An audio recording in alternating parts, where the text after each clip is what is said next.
Ako guys, meron pa kayong hindi nalalaman kung malala na kahapon yung narinig natin na itong si former spokesperson Harry Roque, yung backer, yung mastermind. Dito nga po guys, ang nangyayaring paglalabi sa mga illegal operation ng Pogo, mayroon pang mas ilalala, mas malala pa. Kasi guys, bukod sa pagiging mastermind niya at pagiging backer dito nga po sa mga illegal operation ng Pogo, abay land grabber din pala, di umano, itong si Harry Roque. At ang nakakalungkot dito guys, yung mga taong maliliit, mga mahihirap, mga nakatsinelas, talagang tinanggalan nila ng karapatan sa kanilang mga ari-arian. Yun po ay pinagtayuan ng Pogo nila Harry Roque, nakasama ang kanyang asawa di umano. Anyway, grabe, talagang kahit ako nagulat kasi bakit ngayon lang po lumabas sa mainstream media. Hindi ba kayo nagtataka? Ito. Pakita ko muna yung mga placards. Ano nakalagay dito? No to land grabbing. Ombudsman Martires help us. Itong mga taong to ay from Mariveles. So ito kasi yung issue dito guys, oh. Nakikita nyo to? Itong article na to is deleted na. Oh, nakikita nyo yan? O, 25 billion na kita ni Harry Roque o Pogo Hub ni Harry Roque sa Mariveles, 25 billion kita sa 5 taon. Ang laki ng kinita mo habang meron kang tinatapakang tao. Meron ka bang konsensya? Nakakatulog ka ba niyan kada gabi? 'Di ba?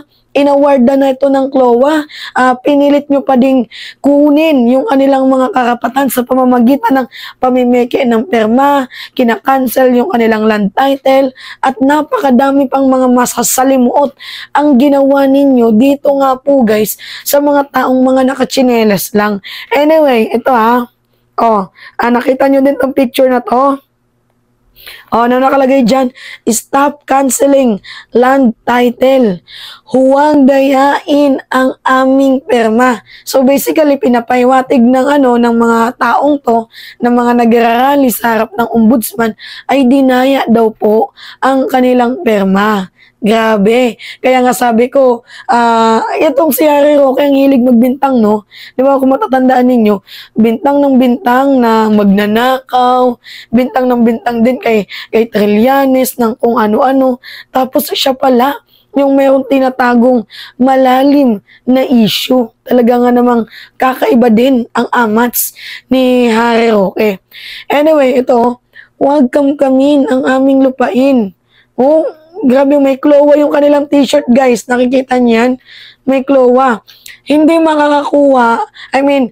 Kaya meron silang CLOA kasi yung kinatitirikan ng kanilang bahay is coming from sa kanilang mga ancient na ninuno. So, kahit sabihin na lang natin na wala kang titulo ng lupang kinatatayuan mo, as long as hindi naman siya ng gobyerno, at beside, matagal na kayong nakatira dyan, sa lolo, sa nanay, at sa kaapu-apuhan na, talagang ma-award yan sa inyo. So, basically, inawardan sila ng CLOA. Hindi ko alam bakit ganito yung nangyari na merong pamimeke ng perma, ini-stop yung kanilang land title to the point na yung kanilang guys, walang relocation yan. Oo, may singit ko lang. Kinuhaan sila ng karapatan, pinaalis sila sa kanilang mga lupain nang walang relocation. Bago kayo mag-demolish sana, hindi ko alam kung meron demolition dyan, pero ang nangyari kasi kinuha yung kanilang mga ari-arian. Pero yung punto dito, kahit kunin nyo yung ari-arian ng mga taong yan, as long as bigyan nyo naman sila ng maayos na relocation at mag-provide din kayo ng kanilang pagtatrabahuan, papayag naman yung mga taong yan. Ang problema, mahirap na nga, ninakawan nyo pa, tinanggalan nyo pa ng pribilehiyo na mabuhay, mabuhay sila sa kanilang mga ginagawang pangkabuhayan araw-araw. Biruin mo, pangingisda na lang yung kanilang pangkabuhayan, pinagkait nyo pa. Yung bukid na ang daming nakatanim na saging, ngayon kahuyan na, binakuran nyo pa. Hindi ba kayo naaawa? Meron akong video na ipapanood sa inyo, totally 8 minutes siya.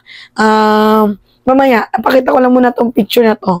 At ito yung malupet, sabi dito, PBBM, tulungan nyo po kami.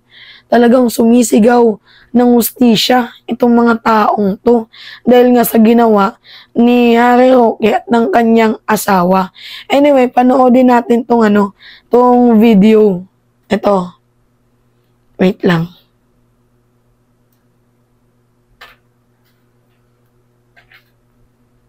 Ito ni Harry Roque, pinambahan niyo ng kaso kasama po. Oh, narinig nyo? Si Harry Roque, sinampahan nila ng kaso kasama yung kanyang asawa.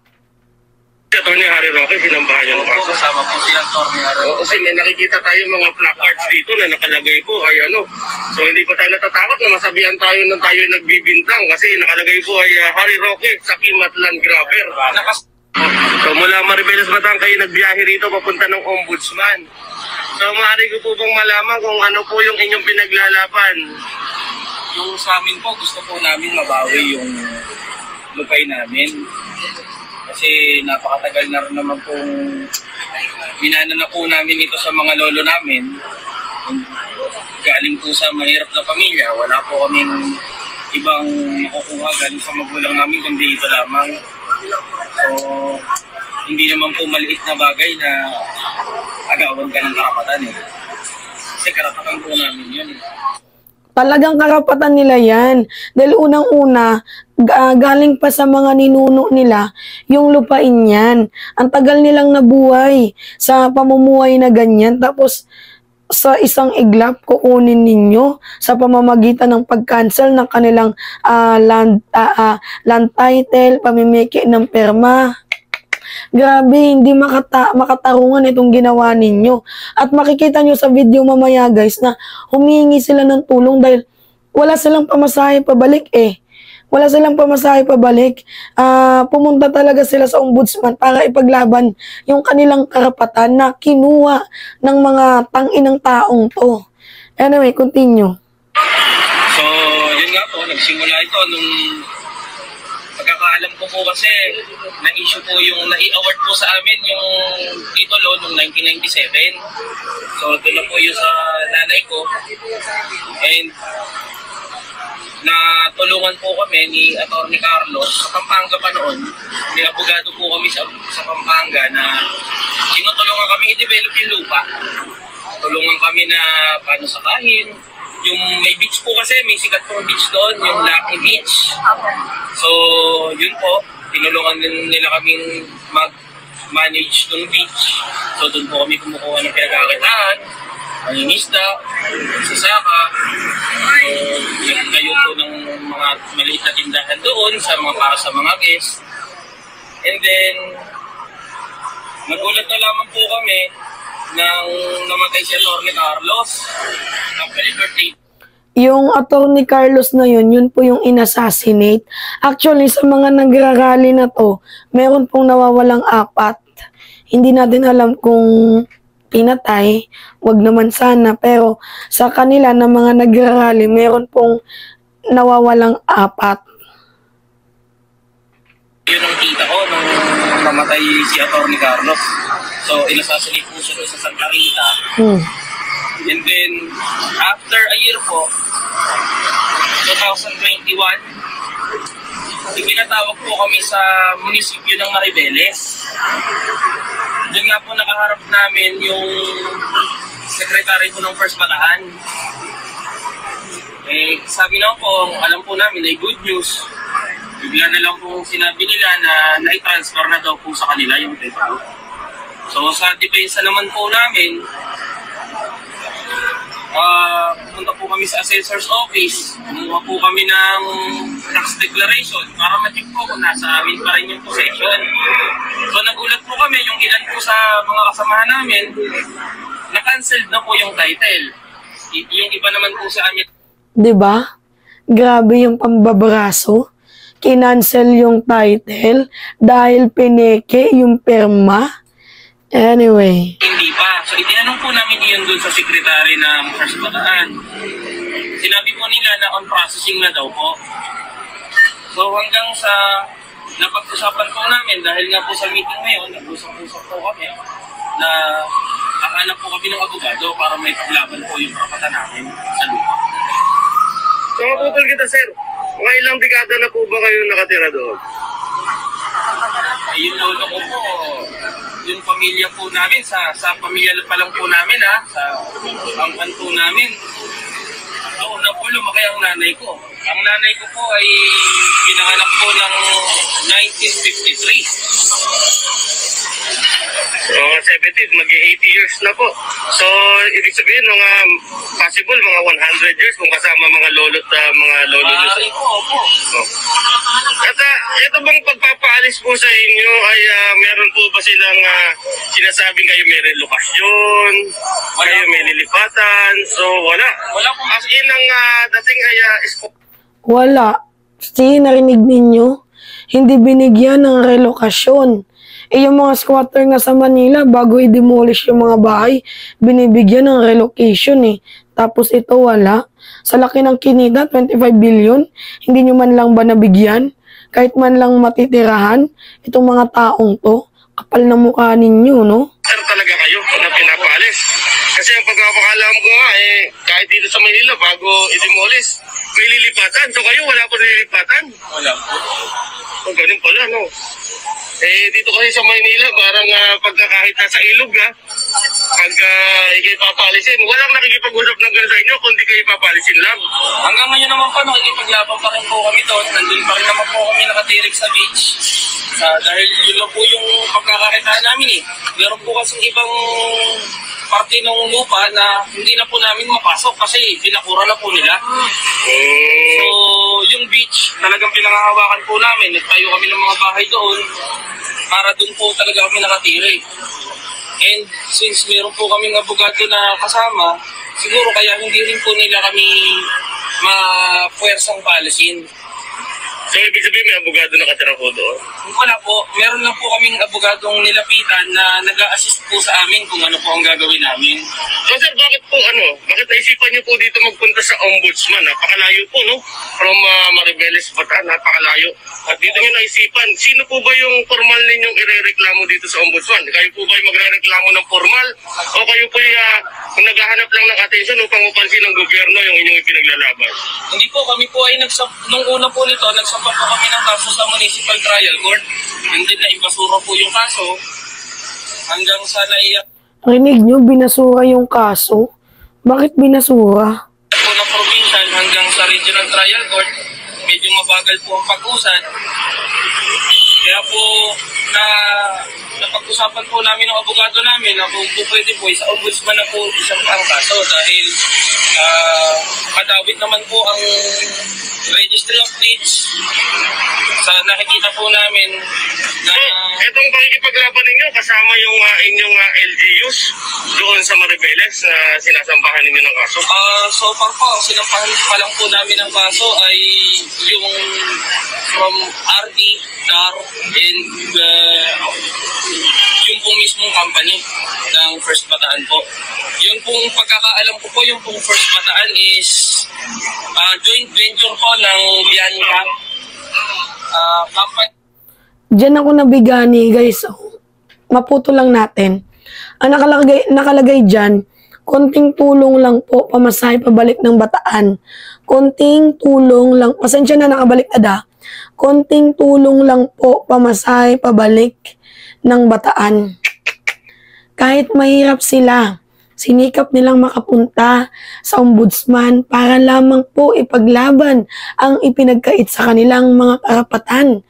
Nakakaiyak isipin na umabot sa ganitong punto itong ginawang katarantaduhan ni Harry Roque ng kanyang asawa di umano. Anyway.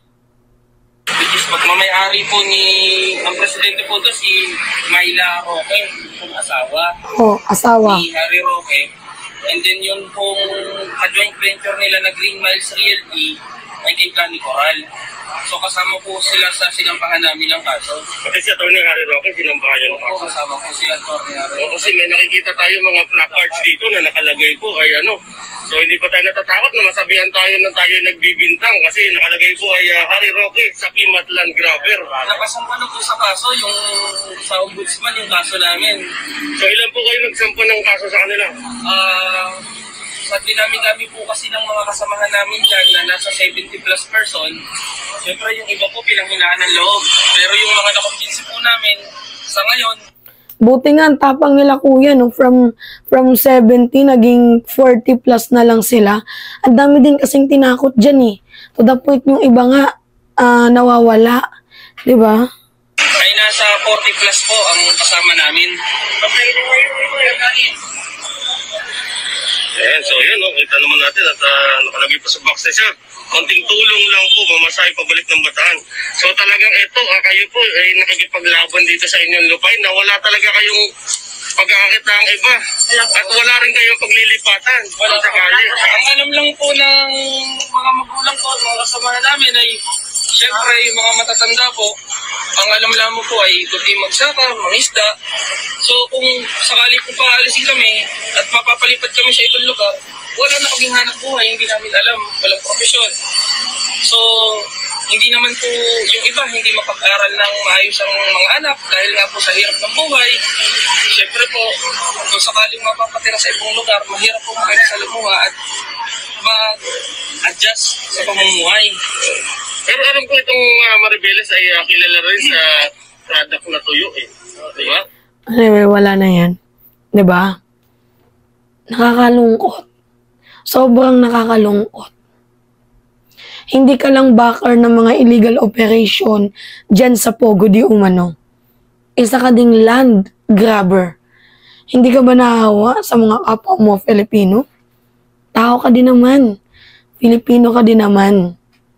Habang kayo may kinakain, habang kayo kumikita dahil sa kasakiman ninyo, may mga natatapakan kayo na hindi alam kung ano yung gagawin. May mga tinatapakan kayong tao na tinanggalan nyo ng karapatan na mamuhay, tinanggalan nyo ng karapatan sa kanilang pang-araw-araw na pangkabuhayan, tinanggalan nyo ng karapatan sa kanilang mismong sariling mga ari-arian. Hindi ka ba naawa nun, Harry Roque? Talaga nga naman, oo. Anyway, yun lamang po guys. It's me again, si Mima Alicia nyo. At nagbabalik ulit para sa ating panibagong video.